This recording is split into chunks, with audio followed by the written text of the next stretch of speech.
नमस्ते दोस्तों, happy learning to all of you.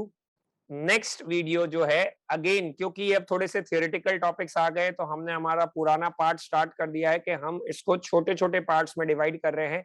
And जो ड्यूरेशन है उसको जनरली जो 15 20 13 25 मिनट्स ऐसा होता है उसको हमने शॉर्ट कर दिया है, सो दैट आप इंडिविजुअली इनको वापस रेफर कर पाए एज एंड व्हेन नीडेड।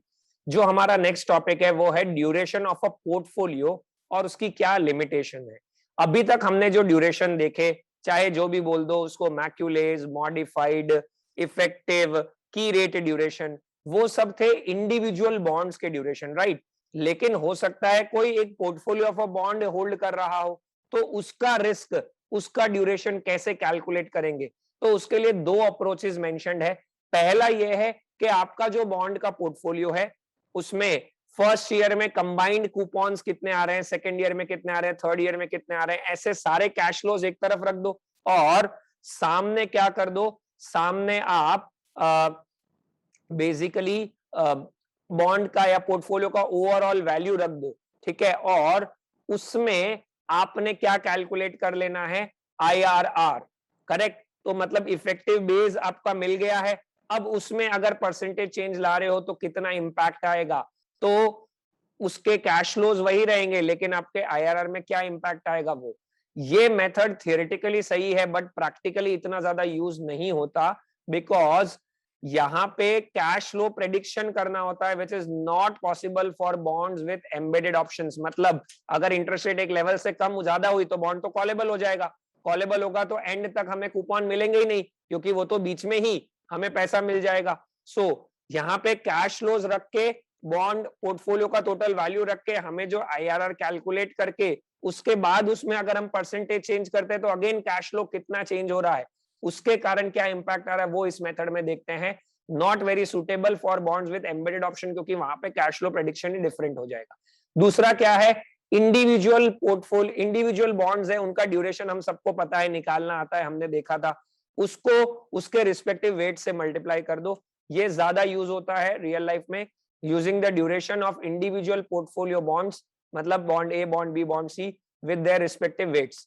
जैसे कि weightage of 1 into duration of first bond, weightage of 2 into duration of second bond, and so on. जब आप कैलकुलेट करते हैं, देखते हैं, तो आपका आ जाता है second method of calculating portfolio duration. तो it is as simple as that, 5 bond है, सबका वेटेज सपोज 20-20% है और एक का ड्यूरेशन 8 है तो 8 इंटू 0.2, फिर 9 इंटू 0.2, किसी का 6 है तो 6 इंटू 0.2, किसी का 3 है तो 3 इंटू 0.2। ऐसे जब हम सबके वेट्स को सबके ड्यूरेशन से रिस्पेक्टिवली मल्टीप्लाई कर देंगे तो हमारा पोर्टफोलियो का ड्यूरेशन आ जाएगा विच इज मोर सूटेबल। लेकिन इसकी भी लिमिटेशंस है। पहली लिमिटेशन ये है कि ये जो पोर्टफोलियो ड्यूरेशन है ये मानता है कि सारी मैच्योरिटीज, कोई बॉन्ड 5 साल का है और कोई 30 साल का है, सब में same level of rate of change ही आ रहा है, rate of change is same, जरूरी नहीं है। It assumes parallel shift, that is same percentage change in bonds of different maturity.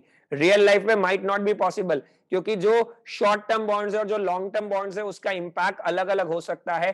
तो ये जो पैरेलल शिफ्ट अज्यूम करता है इन बॉन्ड्स विद डिफरेंट मैच्योरिटी, ये सही नहीं है।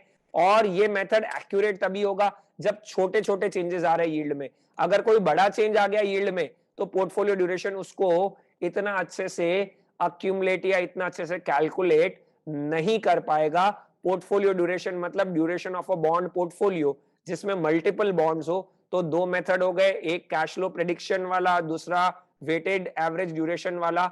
लेकिन वेटेड एवरेज ड्यूरेशन में हमारा बेस क्या है कि हम मानते हैं पैरेलल शिफ्ट ही है, मतलब 5 साल और 30 साल में जो रेट ऑफ इंटरेस्ट परसेंटेज है वो सेम चेंज हो रहा है, जो कि जरूरी नहीं है। और छोटे छोटे चेंजेस इन यील्ड होंगे तो ये ज्यादा बेटर इनकॉर्पोरेट कर पाता है। This is about your duration of a portfolio. तो आप देखो, रिटर्न मेजर्स इतने सारे देखे, अब रिस्क मेजर्स भी हमने काफी सारे देखे हैं, जैसे कि Macaulay's, modified, approximate modified, effective duration, फिर हमने देखा की रेट ड्यूरेशन इससे प्रीवियस वीडियो में। और अभी हम क्या देख रहे हैं कि अगर एक बॉन्ड का पोर्टफोलियो है तो उसका इंपैक्ट क्या आता है या वो कैसे कैलकुलेट करते हैं। धीरे धीरे अब हम इसमें एक और फाइनल मेजर ऑफ ड्यूरेशन देखेंगे विच इज मनी ड्यूरेशन, मतलब impact of change in basis points with respect to money terms क्या होता है, वो हमारा फाइनल पार्ट रहेगा ड्यूरेशन। फिर हम शिफ्ट होंगे एक और मेजर ऑफ रिस्क पे जिसको हम बोलते हैं कॉन्वेक्सिटी। जैसा कि मैंने पहले कहा था कि जब थियोरेटिकल टॉपिक्स आते हैं तो हम उसको छोटा छोटा कर देते हैं सो दैट आप रिस्पेक्टिव वीडियोस को अगेन अच्छे से गो थ्रू कर पाओ, देख पाओ। So this is one theoretical topic which is termed as portfolio duration.